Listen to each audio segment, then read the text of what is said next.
이런 내용입니다. 여러분들이 다 알고 있죠? 처음 들어봤다 이 내용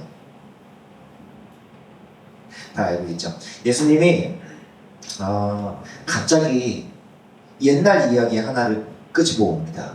정말 이 막 어떤 느낌이냐면 이런 거예요. 여기에 먼지가 수북하게 쌓여 있는데 불고 이걸 펴가지고 정말 옛날 이야기를 다 들어서만 알고 있었는데 다 까먹은 이야기를 하나를 꺼냅니다. 그 이야기가 뭐냐면 살인하지 마라입니다. 여러분 생각해보면 전사님은 이게 저 어렸을 때 이 살인하지 말라는 이야기를 들으면 어떤 느낌이 들었냐면 이런 느낌이 들었어요. 뭐야? 저 말로 왜 하지? 이런 느낌을 받았어요. 왜냐면 보통 거짓말하면 안 된다, 친구들이랑 사이좋게 지내야 된다, 형제끼리는 서로 사이좋게 지내, 이런 말은 우리가 다짐을 해야 지킬 수 있잖아요. 아 맞아, 내 진민우랑 내일 친하게 지내야 되겠어, 다짐을 해야 할 수 있잖아요. 그쵸? 그런데 살인하지 말라고 하는 말은 우리 마음에 와닿지 않아요. 여러분 이런 사람이 있어요. 내일부터 하나님 절대 살인하지 않게 도와주십시오, 이렇게 기도하지 않아요. 내가 생각하기에 세상에서 가장 용기 있는 행동이 뭐라고 생각하는지.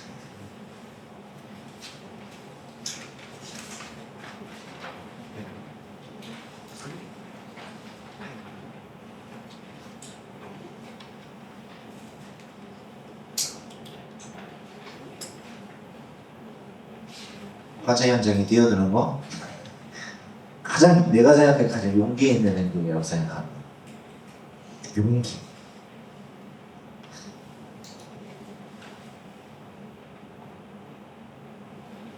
시원이 뭐라고 적었어? 뭐 생각한 거 얘기해 주세요.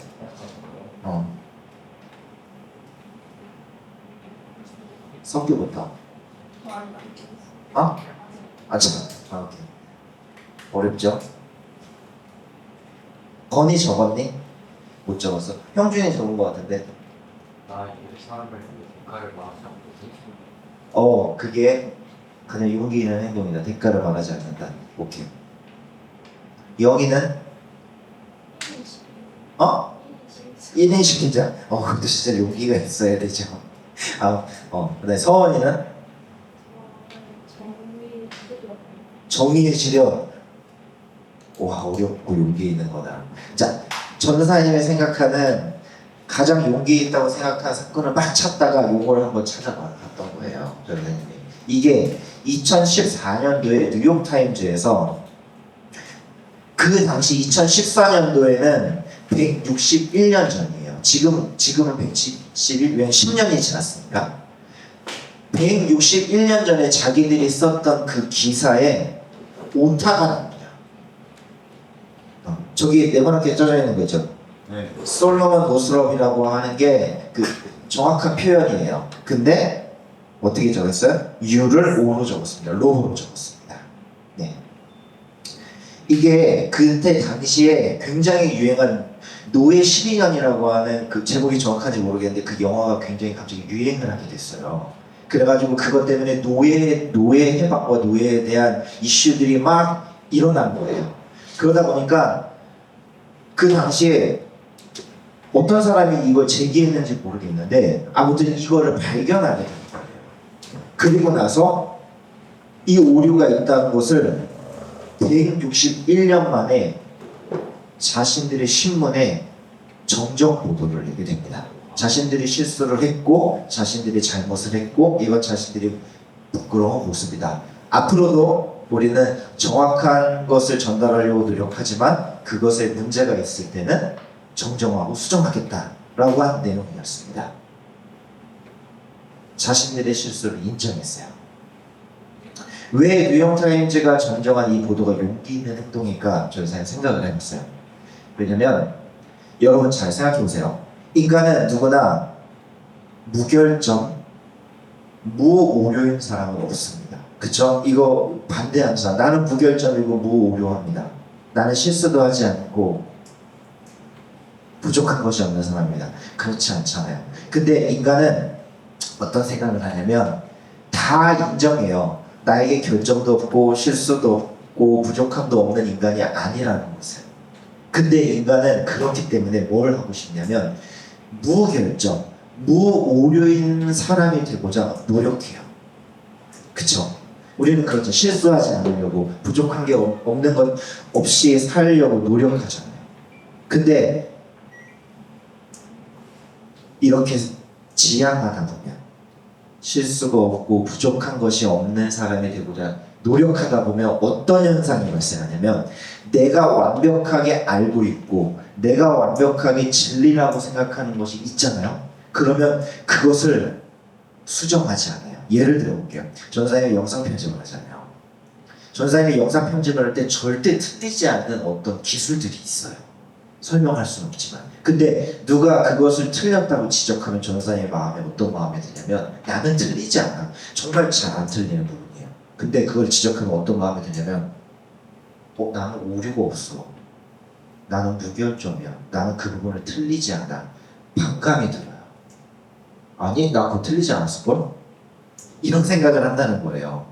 그렇기 때문에 인간은 오류가 있고 무결점이지 않고 결점이 많은 인간이지만, 무결점, 무오류를 향해서 가고 싶기 때문에, 노력하기 때문에 어느 부분에 있어서는 나는 절대 틀리지 않아. 나는 틀리지 않아. 나는 실수하지 않아 라고 하는 부분이 생긴다는 거예요. 그럴 때 그것을 인정하는 것은 되게 어렵습니다. 뉴욕타임즈가 왜 용기 있었냐면, 이 용기가 있었던 거예요. 내가 실수하고 내가 부족한 것을 당당하게 말할 수 있는, 그리고 그 잘못에 대해서 자기가 책임질 수 있는 용기요. 이 용기가 있었다는 거예요. 전사님은 굉장히 대단한 거라고 생각해요. 사람들은 자기의 잘못과 자기의 실수를 말하는 걸 좋아하지 않아요. 근데 남의 실수와 남의 오류와 남의 결점을 말하는 건 굉장히 좋아합니다. 그쵸? 그래서 내가 실수하고 내가 부족한 것을 누구에게 노출하고 누구에게 고백한다라고 하는 것은 굉장한 용기가 필요합니다. 오늘 그 사건이 일어났었던 거예요. 여기 예수님이 살인하지 말라라고 한 것은, 말하기 전에 살인이 처음으로 이 세상에 들어왔던 사건이 있었는데, 여러분이 오늘 읽었던 게 뭐예요? 누구와 누구의 사건입니까? 가인과 아벨의 사건이었어요. 이때 처음 살인이라고 합니다. 심지어 누구를 죽여요? 동생을 죽입니다. 동생을. 굉장히 특이하죠. 그 이후부터 성경에는 계속 나오는 말이 있어요. 무슨 말이냐면, 살인하지 마라. 살인하지 마라. 살인하지 마라. 예수님이 또 그 낡고, 누가 살인을 해요? 요새 진짜 정신 이상자나 살인을 하지. 우리가 왜 살인을 한다고 이런 얘기를 나한테 합니까? 라고 얘기할 수 있어요. 근데 이 말은 굉장히 중요한 말이에요. 용기에 관한 말이기 때문에 그렇습니다. 살인하지 말라는 말이 전사에 왜 영어로 썼냐면, 너무 자극적으로 다가오는데 영어로 보면 좀 덜 자극적으로 다가와요. 그래서 don't commit murder. 살인하지 마. 살인이라고 하는 것을 행하지 마. 이거는 다른 말로 바꿔보면 여행을 떠났다는 거예요. 이 말이 무슨 말이에요? 예수님이 이 말을 왜 꺼냈냐면, 인간은 처음에 살인을 범합니다. 그쵸? 이 살인을 범하고 난 다음에 어떤 일이 발생하냐면, 자기 마음대로 이 세상을 살아간다는 거예요. 그쵸? 그래서 예수님이 오늘 이 말을 꺼낸 이유는 이런 거예요. 새로운 여행을 너네는 떠나야 해 라는 거예요. 이 말이 무슨 말이냐면, 너희 마음대로 살아가는 이 세상에서 너희가 너희 마음대로 생활하고 화를 내고 분노를 품고 내가 원하는 대로 살아가고 나의 잘못을 인정하지 않고 분노하고 하나님은 없이 나의 마음대로 살아가는 이 세상을 떠나서 나의 부족함을 인정하고 더 아름답고 새로운 세상으로 떠날 수 있는 용기가 필요하다는 말을 하는 거예요. 이 살인하지 말라는 말은 내가 지금 처해 있는 후지고 깨어지고 망가진 이 세상을 떠날 수 있는 용기입니다. 그래서 예수님이 이 이야기를 꺼낸 거예요. 이 이야기를 듣고 있었던 사람들에게는 이 스토리를 기억하고 있었던 사람들이에요. 예수님이 그냥 이 이야기를 꺼낸 게 아니에요. 살인하지 말라는 말을 꺼냈을 때 이 사람들은 가인과 아벨을 떠올렸을 거예요. 예수님이 이 이야기를 먼저 꺼내면서 시작합니다. 너희가 살고 있는 세상은 깨어지고 굉장히 후져. 왜냐하면 너희들의 분노와 너희들의 화와 너희들의 부족한 점을 너희들이 스스로 다스릴 수 없기 때문에 그 세상은 너무 후져. 그래서 하나님이 약속한 새로운 세상을 기다리고 그 새로운 세상을 찾기 위해 너희가 가방을 메고 지도를 들고 핸드폰을 들고 그 하나님이 약속하신 그 새로운 세상을 향해서 너희가 여행을 떠나야 해 라고 하는 말입니다. 그럼 예수님이 이제 이런 말씀을 하시는 거예요. 다시 한번 볼게요. 이런 말씀을 하시는 거예요. 이 여행을 할 때 필요한 게 있다는 겁니다. 예수님이 말씀하시는 게. 자, 이제 살인하지 말라고 하는 이 말에 담긴 의미는 알았어. 그러면 이제 하나님이 약속하고 하나님이 이 세상에 가져올 그 새로운 세상을 찾아서 우리는 세상을 떠나야 합니다. 근데 그 세상을 떠날 때 필요한 게 뭐냐면 우리에게 늘 찾아오는 화와 분노와 여기에 보면 나쁜 말이라는 말이 적혀 있어요. 저기 보이죠? 이 나쁜 말은 어떤 말이냐면 이런 말이에요. 아이고 머리에 든 것도 없는 놈, 텅 비어버린 놈, 이런 말이에요. 그리고 여기에 바보라고 하는 말은 아이고 미련한 놈이라는 말이에요. 아까도 봤지만 가인의 모습에서 첫 번째로 뭐가 발생합니까? 기억하는 사람. 화예요. 화. 분노. 그 분노를 자기가 스스로 제어할 수가 없어요. 인간은 그렇습니다. 근데 이 뉴욕타임즈 기사를 전사를 왜 가져왔냐면 누군가 나의 잘못을 지적하면 뭐가 생겨요? 분노가 생깁니다. 화가 납니다. 그쵸? 근데 인간이 가장 용기 내기 어려운 것은 자신의 잘못을 드러내고 분노가 아니라 내가 그것을 책임지고 더 나은 삶으로, 선한 삶으로 나를 바꿔내는 것은 굉장히 어렵습니다. 근데 이제 이 하나님이 만들어줄 새로운 세상, 하나님이 우리에게 약속하신 새로운 세상을 향하여서 떠나는 여행에서 꼭 필요한 건 이 화를 다스려야 한다는 거예요. 예수님이 가르쳐 주신 겁니다. 이 화를 다스려야 합니다. 왜냐하면 이 화가 지배를 하면 우리는 이 여행을 시작할 수가 없어요. 여행은 실패가 돼요. 여러분 그런 적 있어요? 저는 이런 적이 있어요. 어렸을 때 막 부모님이 어디를 가자고 한 달 전부터 나를 흥분시켜놨어. 여행을 가자고. 근데 그 날이 됐는데 바빠서 못 간대. 어때요? 화가 나지. 그쵸? 이런 느낌이에요. 예수님이 말씀하시는 거예요. 하나님이 이룰 새로운 세상을 위해서 우리는 떠나야 되는데 그건 용기가 필요하다고. 근데 그 용기는 화를 내는 것이 아니라 나의 부족함을 인정하는 것이라고. 이걸 말하고 싶었던 거예요. 그 다음에 볼게요. 이 진짜 재밌는 말이에요. 23절에 보면 제단에서 예물을 드릴 때 이거 그냥 쉽게 표현하면 예배를 드리기 전에 서원이가 교회를 막 또박또박 걸어오고 있었습니다. 근데 어제 친구랑 싸운 게 생각이 난 거야. 그러면 예배를 오지 말고 거기 가서 친구랑 화해를 하는 얘기입니다. 이 써있는 걸로 보면 이 하나님의 약속을 믿고 이 후진 세상보다 더 나은 세상을 향하여서 내가 여행을 떠나는데 필요한 게 뭐냐면 이 화해라는 거예요. 화해의 흔적입니다. 이거에 대해서 여러분이 이해하기 쉽게 전사님이 설명을 해주려고 해요. 영상을 하나를 한번 볼게요.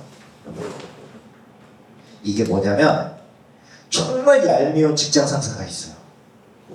미치겠어. 그 사람과 참지 횟집을 갑니다.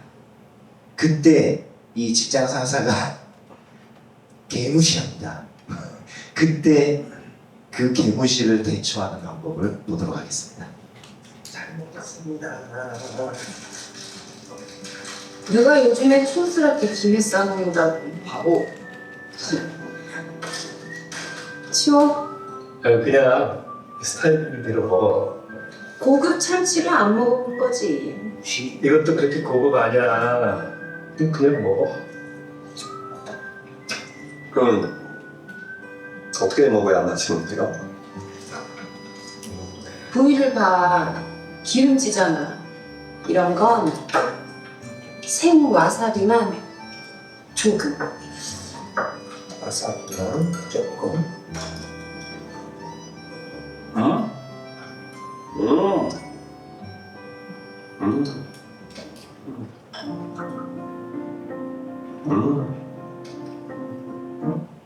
이게 여행을 실패하지 않는 화해의 방법입니다. 예수님 이걸 말하는 거야. 그러니까 이걸 조금 어려운 말로 설명해 보면 오늘 우리가 읽었지만 우리는 여기에 나온 표현이에요. 생명에서 죽음이라는 곳으로 여행을 떠났어요. 죽음이라는 곳에서 살아야만 합니다. 인생은 죽음으로 향하는 시간들이에요. 근데 우리는 하나님의 약속과 하나님의 뜻과 계획 때문에 죽음이 아니라 죽음이라고 하는 장소에서 생명이라고 하는 장소로 여행을 떠날 수 있게 되었어요. 이게 좀 어려운 말로 표현한 거예요. 우리는 여행을 떠납니다. 그냥 여기에 죽음의 세상에서 삶에서 그냥 머물러서 살 수도 있고요.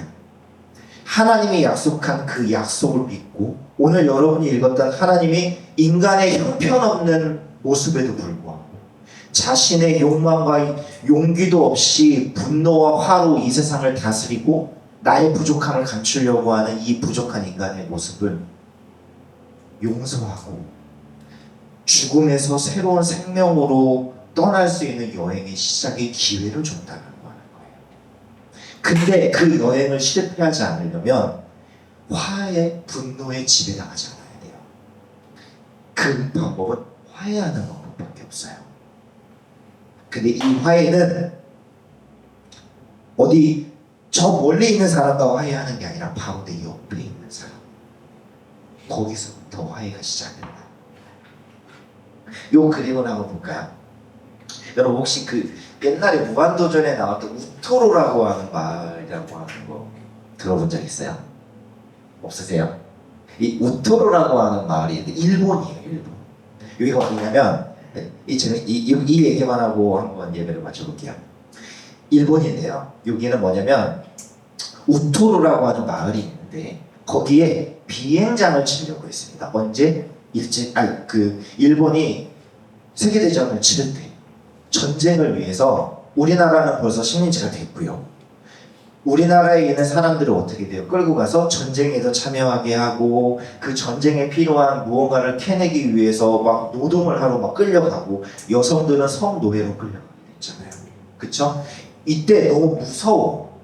그런데 이 운토로라고 하는 마을에 비행장을 짓는 데에 가면 전쟁이라든지 그 고되고 죽을 수도 있는 노동 현장으로 가지 않아도 되는 기회가 주어져요. 그래서 한국에서 많은 사람들이 이 우토로로 갑니다. 그런 곳이에요. 근데 이 사람들이 가서 조금 있다가 손을 댑니다. 회복당하고 그리고 전쟁이 끝나고 이 공사를 진행하던 일본의 회사가 다 버리고 도망갑니다. 그때 이 사람들이 거기에 남아있게 된 사람들이에요. 왜냐면 여기 한 절반 정도는 다시 대한민국으로 돌아왔고요. 절반 정도는 부모도 죽고 친척들도 고향으로 돌아가봤자 다 죽었어요. 그러니까 여기에서 사나 대한민국으로 돌아가서 사나 똑같은 거예요. 그래서 여기에 남아있었던 사람들입니다. 이 이야기를 왜 하냐면 이 사람들이 요런 곳에서 살았어요. 판자촌이에요. 그냥 난민촌인 거예요. 근데 이 곳은 어떤 곳이냐면 일본 사람들에게 가지 말아야 하는 거. 관심이 없어요. 이 사람들이. 관심도 없고 관심도 없을 뿐만 아니라 저 사람들이 어떤 사람인지 우리는 저 마을에 들어가서도 안 되고, 그러니까 미국에 가면 흑인들이 사는 동네 이런 데예요. 그래서 사람들이 관심도 없이 그렇게 이 사람들이 살아갑니다. 그때 거기서 그래도 교육을 하고 교육을 받으면서 살았던 사람들의 모습이에요. 근데 얼굴이 되게 밝아요. 근데 이 사람들이 잘 이렇게 힘든 환경에서도 잘 살고 있었습니다. 근데 갑자기 이 회사 땅이잖아요. 그 우토로 마을은 어떤 회사 땅이에요. 그 회사가 나가라 강제로. 그래서 이 사람들은 다 쫓겨나게 생긴 상황입니다. 근데 대한민국 정부도 이 사람들에게 관심도 없고 아무도 관심이 없게 됐어요. 이때 마침 무한도전이 반차를 해가지고 밥차를 들고 찾아갑니다. 그게 그 무한도전 우토로라고 하는 편에 나와요. 이 방송에 나가고 난 다음에 이 사람들의 소식이 대한민국에 퍼지기 시작해요. 근데 그리고 난 다음에 그때 일본 사람이 우토로에 있는 사람과 결혼을 하게 돼서 홍경자라고 하는 어떤 여성분이 들어오게 돼요. 이 사람이 한국의 풍물이라든지 이런 것들을 이 사람들에게 가르치게 됩니다. 그러면서 이 사람들에게 어떤 마음이 생겼냐면 나도 일본 사람이야.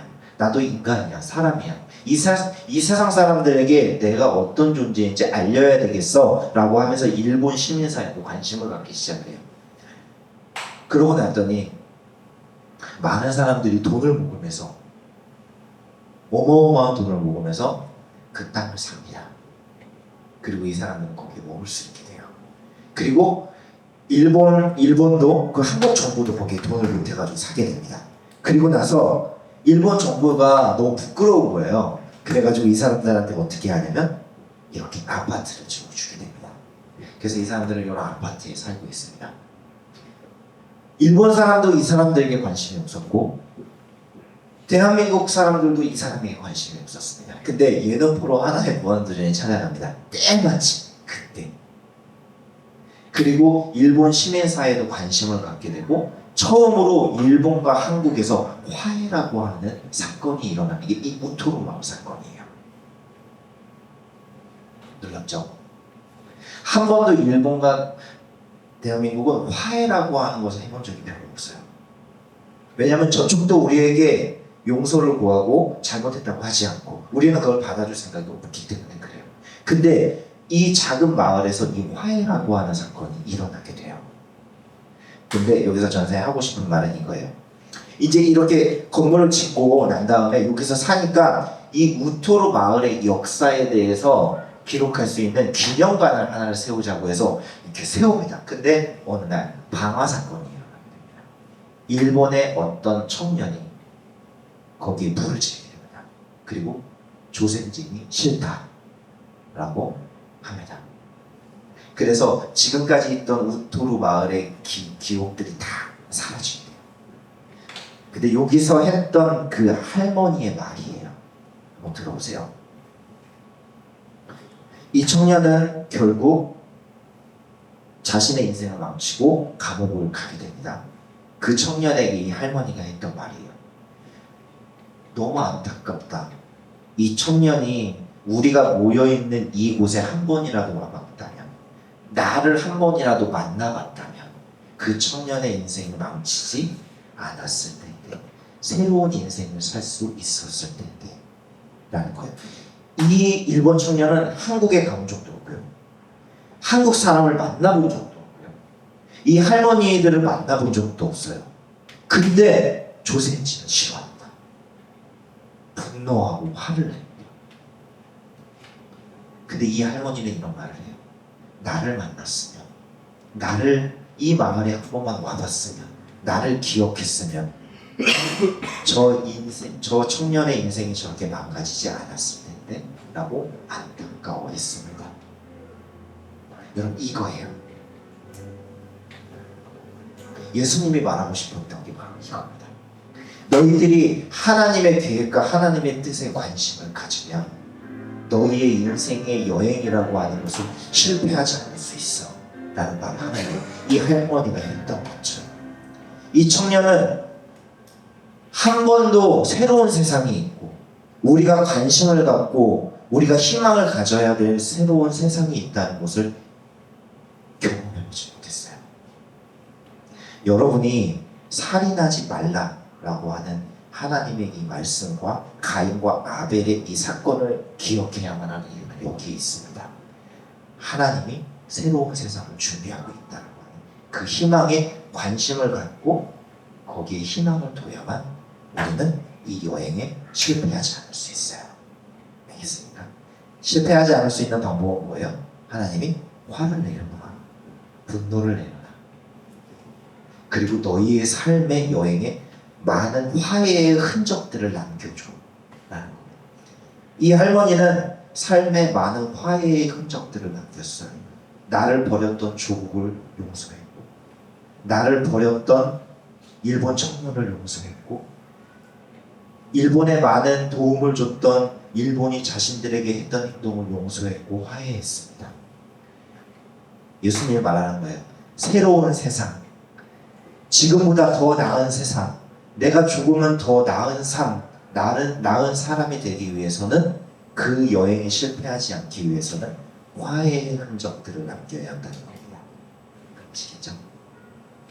예수님은 오늘 여러분의 여행에 실패하지 않는 방법을 알려줬습니다. 여러분이 여행에 갖고 가야 될 거는 분노를 내려놓는 법.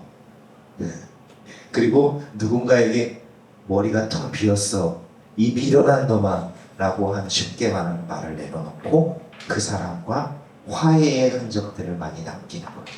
이것만이 여러분을 건강하게 하고 용기 있게 하나님을 찾아서 떠날 수 있는 용기를 여러분에게 줍니다. 161년 전에 자신의 잘못을 용서했든, 잘못을 고백했든, 여러분의 삶을 고백하는 것, 그것이 화해의 흔적들입니다. 여러분, 여러분의 부족함을 당당하게 고백하세요. 그럼 여러분 더 멋지고 아름다운 사람이 될 것입니다.